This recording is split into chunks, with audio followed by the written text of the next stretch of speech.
Welcome to Cyber Explain channel. Today we are going to discuss mastering privileged access and just in time, secure your most sensitive systems. Hey everyone, and welcome back to our deep dive into IAM.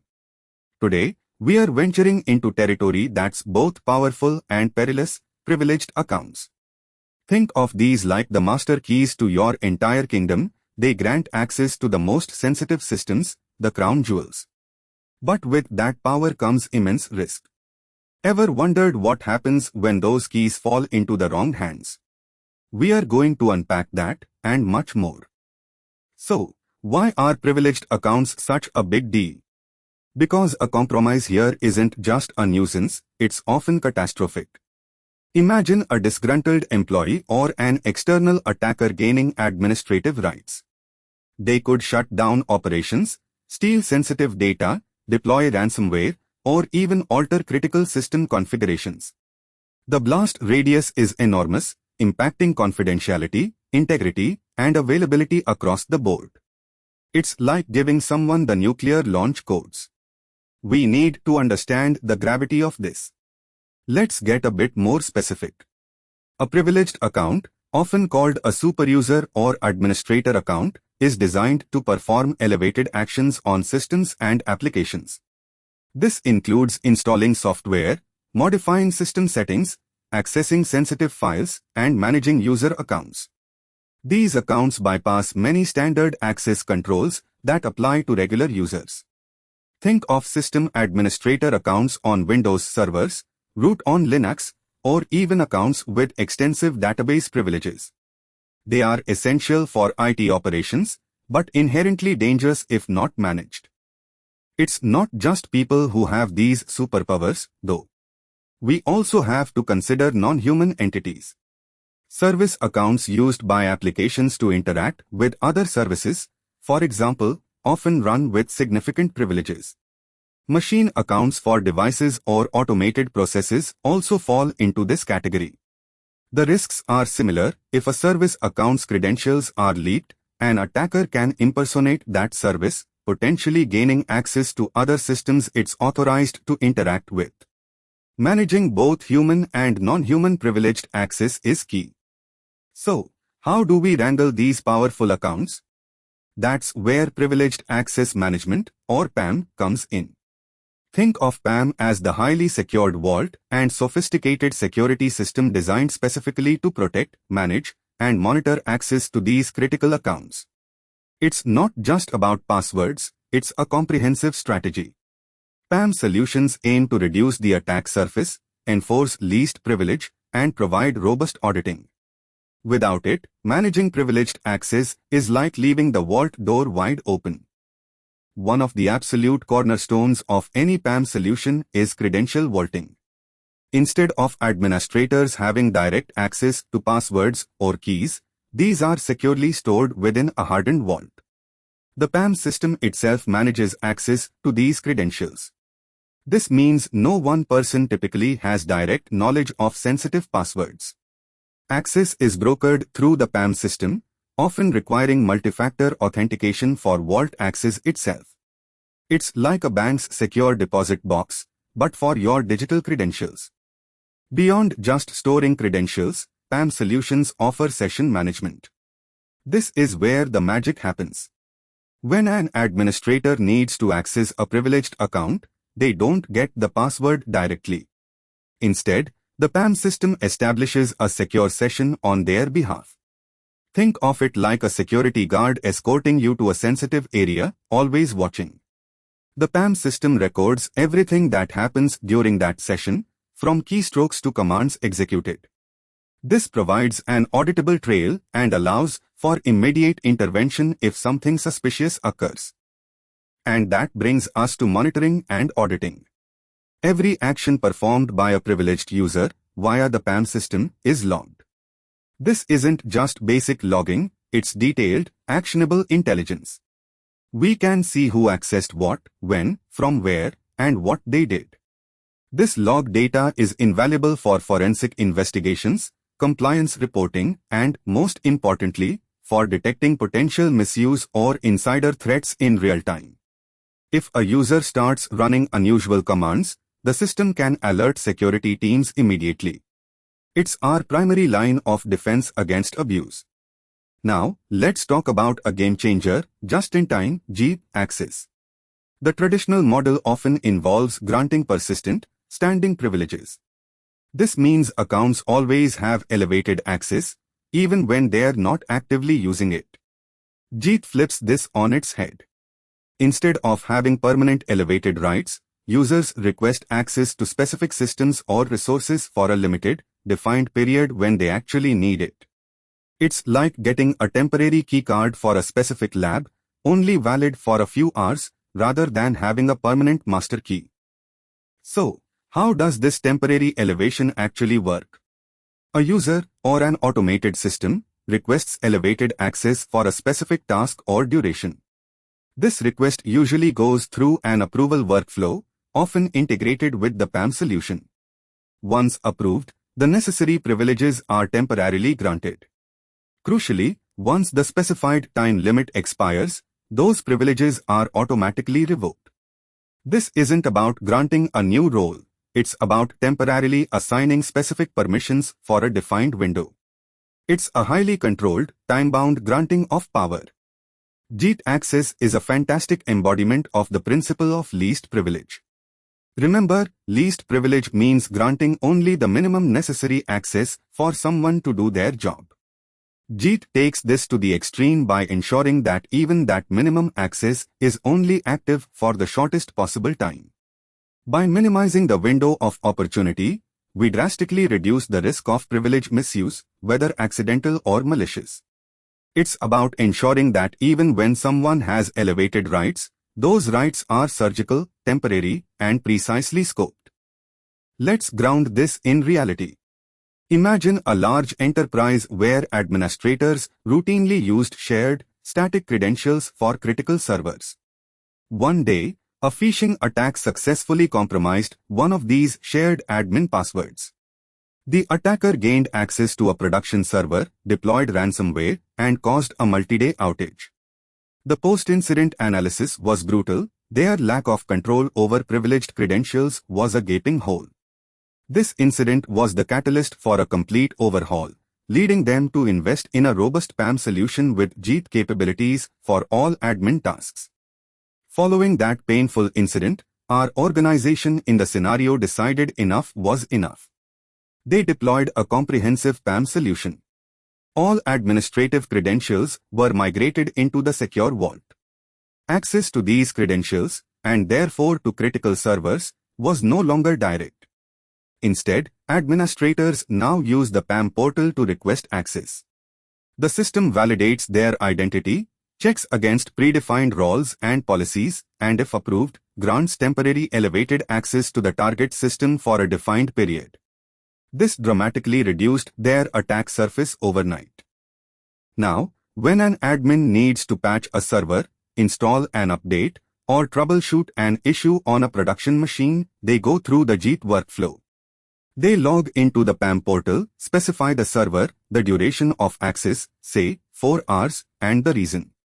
This might trigger an approval from their manager or a security operations team member. Once approved, the PAM system provisions the necessary temporary administrative credentials or establishes a secured, monitored session. After the 4 hours, the access is automatically revoked. No standing admin rights linger around waiting to be exploited. For human administrators, the focus is on robust authentication to the PAM system, granular control over what they can access and for how long, and comprehensive session monitoring. This includes things like enforcing MFA for accessing the vault, defining specific roles that dictate what systems and actions are permitted, and ensuring all sessions are recorded. Think of it as strict gatekeeping and constant oversight for anyone wielding administrative power. We need to ensure only the right people have it, at the right time, and are accountable for their actions. Non-human privileged access, like service accounts, presents unique challenges. These accounts often need to run without direct human oversight. Here, PAM solutions can help by breaking the glass, automatically rotating service account passwords regularly, and granting temporary credentials to applications or scripts only when they initiate an action. For API access, OAuth and API gateways play a role, ensuring that each API call is authenticated and authorized, and that access tokens are short-lived and scoped. It's about managing automated privilege with similar rigor. You can't talk about modern security without mentioning zero trust. PAM and JIT are absolute cornerstones of a zero trust architecture. Zero trust means never trust, always verify. By enforcing strong authentication for every access request, segmenting access by role and time, and continuously monitoring activity, PAM and JIT align perfectly with this philosophy. We are not implicitly trusting anyone or any system, especially those with elevated privileges. Every single access attempt is treated as potentially hostile and rigorously validated. Under the hood, PAM and JIT solutions leverage various protocols to achieve their goals. Think about authentication protocols like Kerberos or OpenID Connect for verifying administrator identities when they access the PAM portal. Then, protocols like SSH, RDP, or WinRM are used to establish the secure, monitored sessions to the target systems. For automated provisioning of temporary credentials to non-human entities, we might see API calls or even mechanisms leveraging protocols like SIM. The specific protocols depend on the systems being managed and the PAM vendor. Of course, it's not always a perfectly smooth ride. What about legacy systems that don't easily integrate with modern PAM tools? Or emergency access scenarios where approval workflows might be too slow? These are edge cases. We also face challenges like ensuring adequate training for administrators so they understand the new processes, managing the overhead of approval workflows without hindering legitimate work, and preventing privilege creep even within JIT models. It requires careful planning and continuous refinement.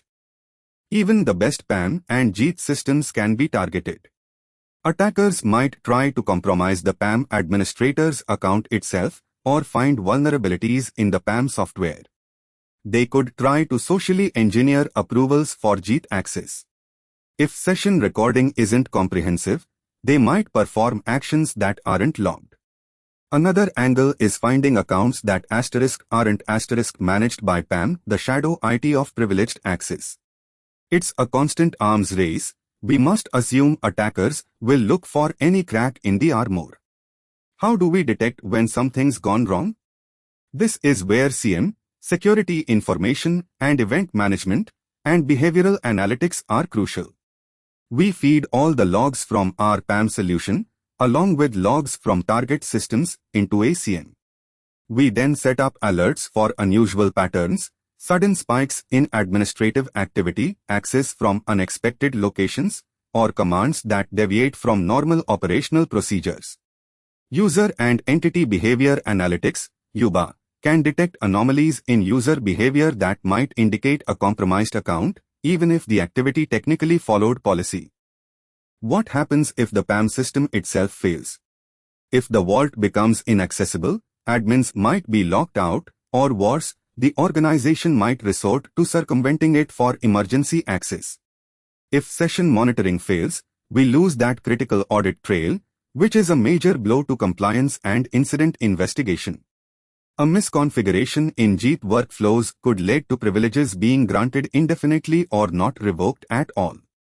Redundancy and robust failover mechanisms are absolutely essential to prevent these single points of failure from becoming critical vulnerabilities. To truly succeed, we need to implement PAM and JIT with best practices in mind. This means starting with a clear strategy, thoroughly discovering all privileged accounts, implementing granular role-based access controls, and automating as much as possible.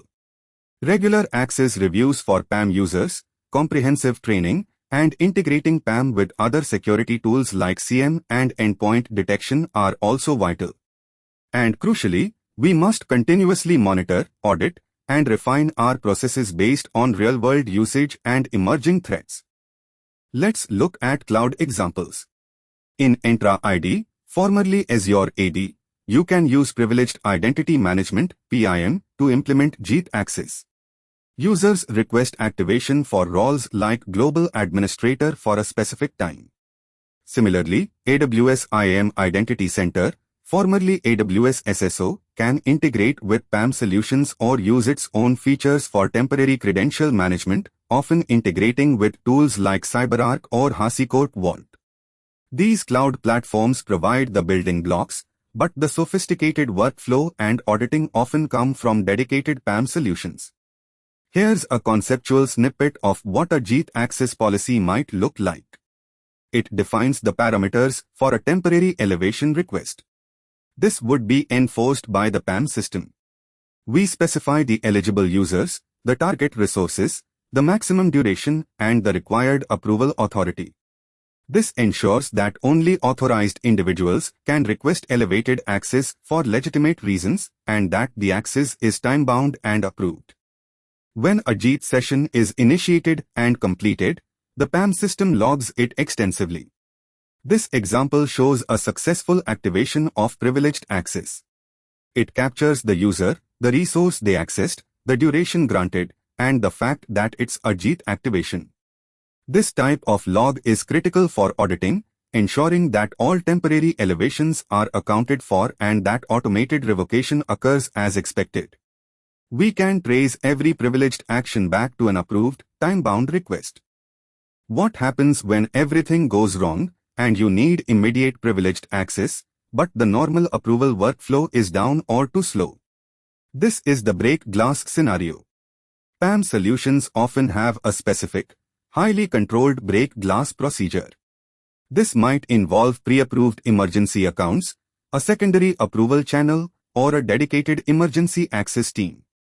It's a last resort, but it needs to be robustly secured and heavily audited. The goal is to enable critical operations without compromising security long-term. We touched on non-human access.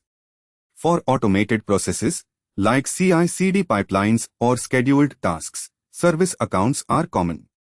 Instead of hard-coding credentials, a PAM solution can inject temporary credentials into the automation environment just for the duration of the task. This means the service account's actual password never resides in the script or configuration file. It's fetched, used, and then immediately discarded. This is crucial for preventing credential leakage from code repositories or insecure configurations. PAM and JIT aren't set-it-and-forget-it solutions. They require ongoing management. This includes regularly reviewing who has access to the PAM system itself, ensuring roles and permissions are still appropriate, auditing access logs diligently, and updating the PAM software and policies as your environment evolves. You also need to monitor for new types of privileged accounts or services that might emerge. It's about maintaining that eternal vigilance to keep your most critical assets secure. Implementing PAM and JIT, while seemingly adding steps, can actually streamline IT operations in the long run. By automating credential rotation and access provisioning, it reduces the manual burden on IT staff. The clear audit trail simplifies compliance and troubleshooting. While there's an initial investment in tools and process changes, the reduction in incident response costs and downtime typically outweighs it. It shifts the focus from reactive firefighting to proactive, secure management. While compliance is a huge driver for PAM and JIT, the real benefit is actual risk mitigation. It's not just about ticking boxes for auditors, it's about fundamentally reducing the likelihood and impact of severe security breaches. By controlling and monitoring privileged access, we significantly harden our defenses against both external attackers and internal threats. It moves us from a position of hoping for the best to actively preventing the worst-case scenarios. Looking ahead, AI is increasingly being integrated into PAM solutions. AI can help in anomaly detection, identifying suspicious patterns of privileged access that humans might miss. It can also help in automating risk assessments for access requests and even suggest more granular role definitions for JIT access. The goal is to make PAM and JIT even smarter, more proactive, and less burdensome to manage, further strengthening our defenses against an evolving threat landscape. So, to wrap up this session, remember, privileged accounts are powerful and dangerous. PAM is your essential defense, providing vaulting, session management, and auditing. JIT access is a critical component, enabling temporary, controlled elevation and upholding least privilege.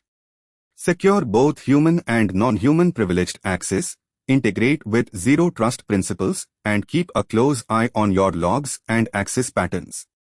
This is how we build resilient security. Implementing robust PAM and JIT solutions isn't just a technical task, it's a strategic imperative for any organization serious about cybersecurity. The stories of breaches caused by compromised credentials or excessive privileges are far too common. By adopting these advanced techniques, we are not just securing our systems, we are safeguarding our data, our reputation, and our operational continuity. Thanks for joining me, and I'll see you in the next session. Thanks for watching. Subscribe to the CyberExplain channel. See you on the next video.